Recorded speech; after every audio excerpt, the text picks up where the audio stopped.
يتغذى القلب على مرأى هذه المدينة الجميلة.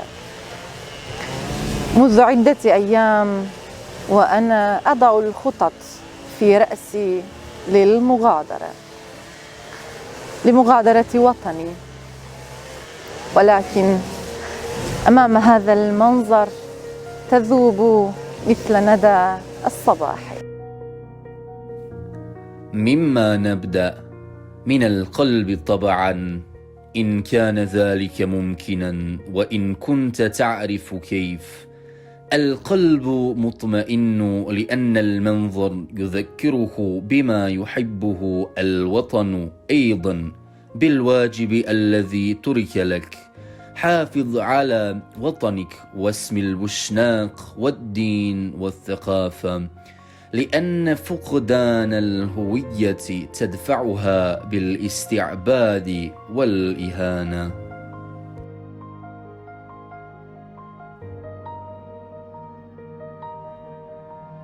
قلت ألا نمشي تحت النجوم ورؤوسنا منحنية، فكيف لي أن أعرف أني مستقيمة ويا ترى دوري ما هو؟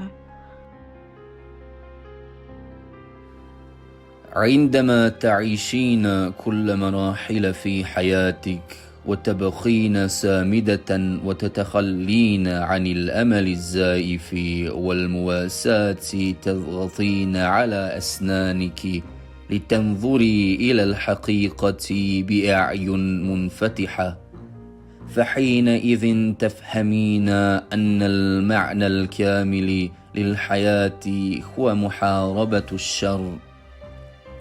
عندما أسافر إلى أوروبا أمشي منحتي الرأس، لأننا لسنا بقاتلي الأطفال أو النساء أو الشيوخ، ولأننا ما هجمنا وما هدمنا بيتا من بيوت الله.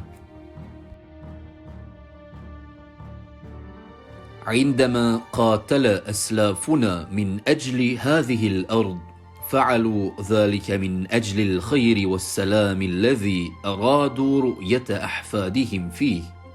وكانت فترات السلام والعيش المتناغم ليست نادرة في هذه الأرض، فيها نشأت خزائن ثقافية غنية يجب أن تعرف أنفسنا وأبناءنا عنها.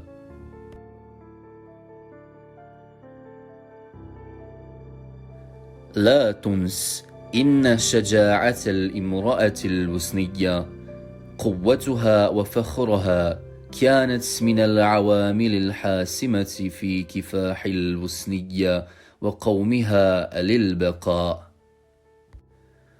الإسلام يعني التقدم من عيسى إلى محمد، والإسلام بدأ تزهدا وانتهى كفكرة سياسية ووطنية. اعتنق الدين عالم الحقائق فأصبح إسلاما. لا يمكن للمرء أن يصلي دون الوضوء وبدون الطهارة. في الوضوء والحركات هناك عناصر عقلانية للصلاة. الصلاة ليست تعبد فقط، بل هي انضباط، وليست تزهد بل رسانة أيضا. يعرف الناس بالزكاة، فإن الزكاة نهر البضائع التي تتحرك من أعلى إلى أسفل، فهي تقضي على بؤس الفقراء ولا مبالاة الأغنياء. أيا كانت الطريقة التي تسلكها، ينتظرك الموت في النهاية، وكل شيء ينتهي بالخراب. أنك ميت، وإن هذا العالم ميت، فاستقم